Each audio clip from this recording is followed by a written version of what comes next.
Unpacking the Buddha's Second Discourse. Episode 3.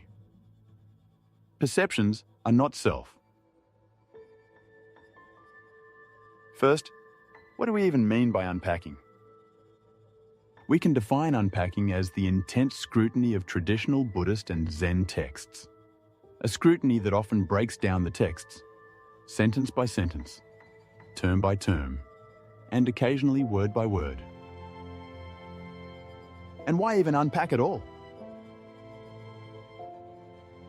Because not all of us have the opportunity to regularly engage with a living, breathing, enlightened teacher. Understanding that in the Zen tradition, it's this engagement that substitutes for the critical reading of the traditional texts. And so, for those who don't have the opportunity to regularly engage with a living teacher, there must be a return to the traditional texts as teacher. And with that return is the understanding that the texts are best approached as sequences of riddles, or perhaps as sequences of landmines. And these riddles must be reconciled, these landmines cleared, if we are to truly make progress. Let's begin. Consider the following text excerpted from the Sutta, Characteristics of the Not-Self. At one time, the Buddha was staying near Varanasi, in the deer park at Isipatana. There, the Buddha addressed the group of 5 mendicants.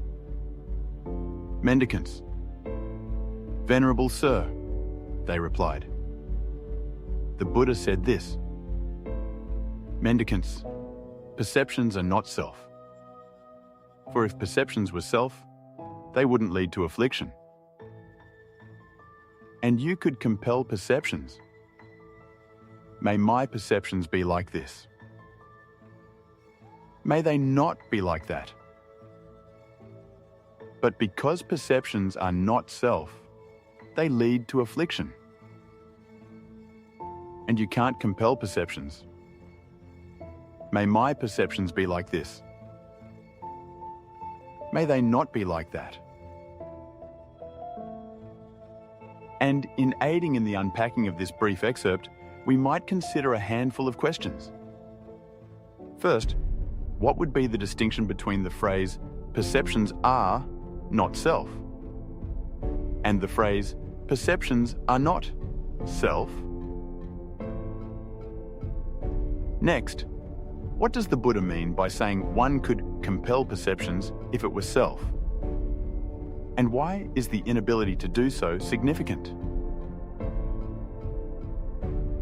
How does the Buddha use the concept of affliction to illustrate the distinction between perceptions and self?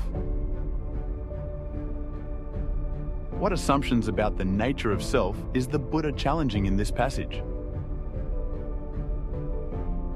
And finally, how might this teaching about perceptions being not self also apply to the other aggregates: form, feelings, volitional formations, and consciousness? And so, we've gotten started on the Buddha's second discourse. More to come.